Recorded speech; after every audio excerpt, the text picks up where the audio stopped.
Hey everyone, Smithy from Scripture Study with Smithy. Thanks for tuning in, thanks for subscribing, really appreciate it. Just out and about today in my car, and I've got the scriptures with me. I was going to do a random scripture, but I opened up and I thought, you know what, I'll just do Isaiah chapter 6, because I've already been doing some chapters in Isaiah. It's not a long one, and it's got some good stuff in it, so let's just chat about this. It says, chapter 6, so if you've got the King James Version, and I've got it's page 868. In the year that King Uzziah died, so remember Isaiah was the prophet in Jerusalem for about 4 or 5 different kings. So this is one of the kings that he was under. I saw also the Lord sitting upon a throne, high and lifted up, and his train filled the temple. Okay, that's interesting.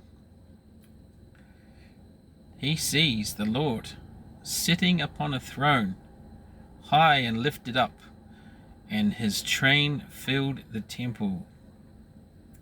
Interesting. What does that word train mean? Or the hem of his garment, or the skirts thereof, filled the temple. So he had like a long robe on. Interesting that there's a temple there, and there's a throne, and the Lord was sitting on it.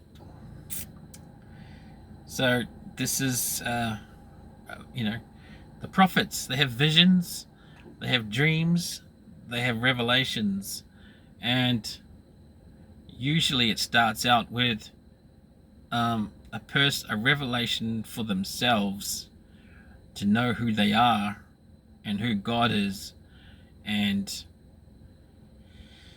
some kind of a calling, or given some kind of instruction, right, on what to do. So this sounds like it for him. Okay, because he says, above it stood the seraphims, or cherubims. Each one had 6 wings. With twain he covered his face, and with twain he covered his feet, and with twain he'd fly. That sounds pretty cool. Wouldn't mind meeting something like that one day. And he cried unto another, and said, Holy, holy, holy is the Lord of hosts. The whole earth is full of his glory. That's interesting. So the cherubim was crying out to another cherubim, Holy, holy, holy is the Lord of hosts. The whole earth is full of his glory. The whole earth is full of his glory. Yes, it is. Do we see it? Do we see the glory of God in the world around us, his creation, his beautiful creations? Verse 4, and the posts of the door moved at the voice of him that cried, and the house was filled with smoke. So the foundations of the thresholds trembled. That's in the Hebrew translation. Okay, so he had a strong voice, obviously. It's strong enough to shake the foundations of the building that they were in. Verse 5, then said I, woe is me, for I am undone. What's he saying? I am cut off, i.e. he was overwhelmed by his consciousness of the sins of himself and his people.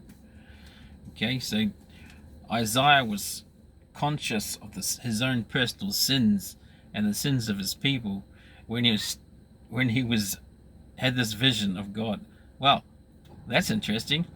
Isn't that sounds a bit like Judgment Day, right? When everything's comes to your remembrance of what you have done in life, and you have to give an accounting for it. And it sounds like this is that moment for him. And he's saying, woe is me, because I am a man of unclean lips. Yes, and I dwell in the midst of a people of unclean lips. So the Israelites, have rebelled and are serving false gods, right? For mine eyes have seen the King, the Lord of hosts. Okay, so he said he saw the Lord sitting upon a throne, and now he's testifying that he's seen the King, the Lord of hosts. Then flew one of the cherubims unto me, having a live coal in his hand, which he had taken with the tongs from off the altar. And he laid it upon my mouth, and said, Lo, this hath touched thy lips, and thine iniquity is taken away, and thy sin purged. also heard the voice of the Lord saying, Whom shall I send? And who will go for us? Then said I, Here am I, send me.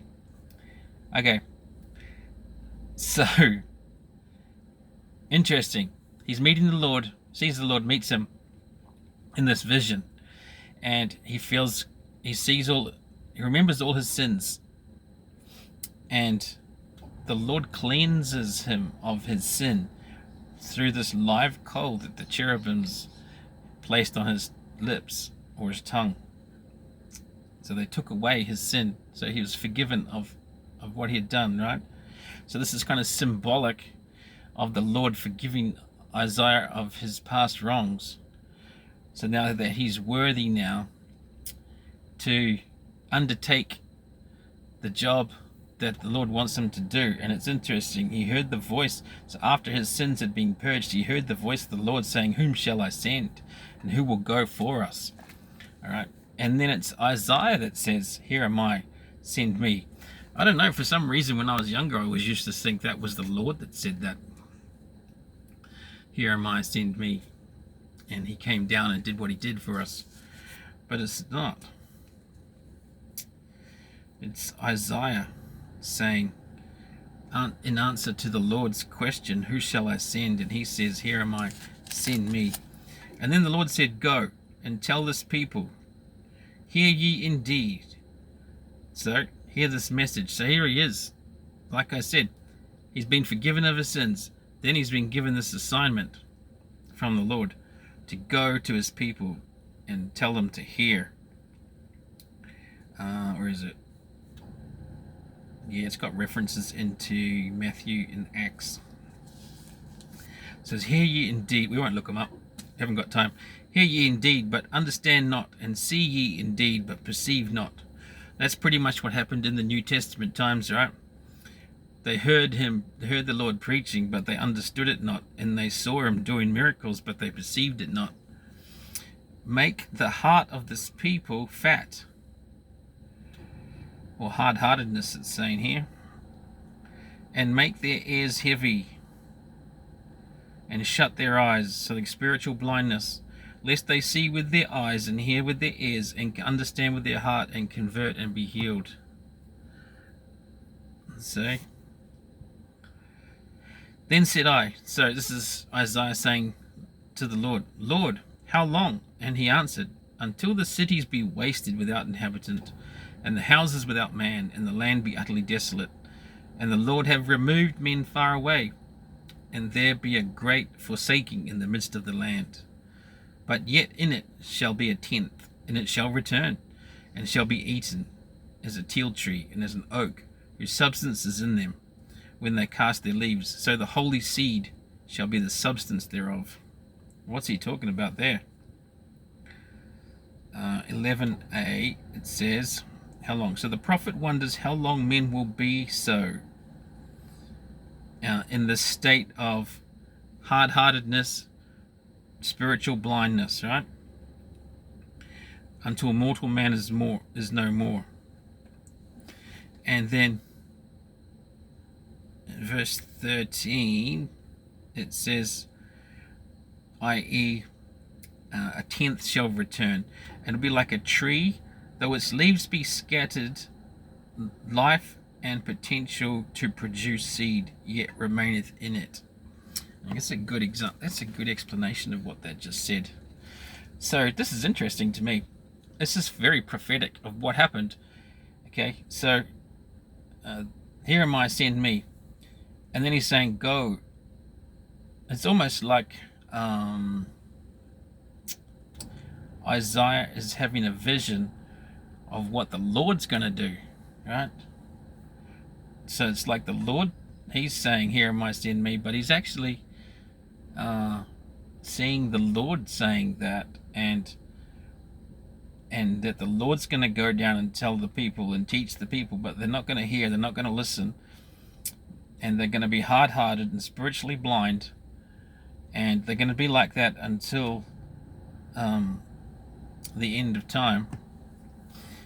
But the Lord's going to remove men far away, and there'll be a great forsaking in the midst of the land. So remember that the land was left desolate, so that after Christ and after the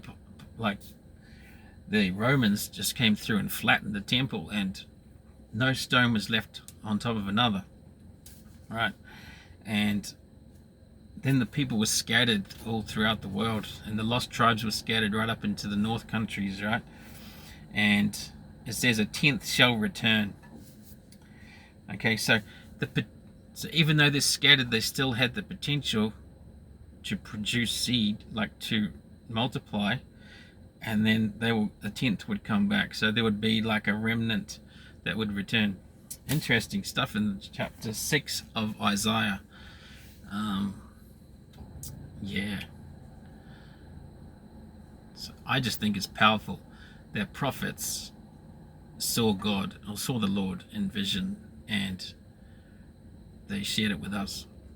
And we might not have that experience, but we can trust that they did, and that what they're teaching us is for our benefit. So I just had to put the fan on because it's 36 degrees outside and I'm feeling a bit hot. Yeah, powerful stuff. Just go through and read it yourself. I mean, there's things that I've probably missed or I haven't explained properly. I'm just shooting from the hip. But it's powerful that Isaiah saw the Lord. He had his sins forgiven, and then he was given a mission, and he was taught something about what was going to happen to the Israelites. And it's happened. A remnant has returned, and they're building up Israel again, the land of Israel again, in preparation for the end times. So good. Appreciate you. Thanks for watching. Hope you got something out of that. Well, take care. We'll see you next time.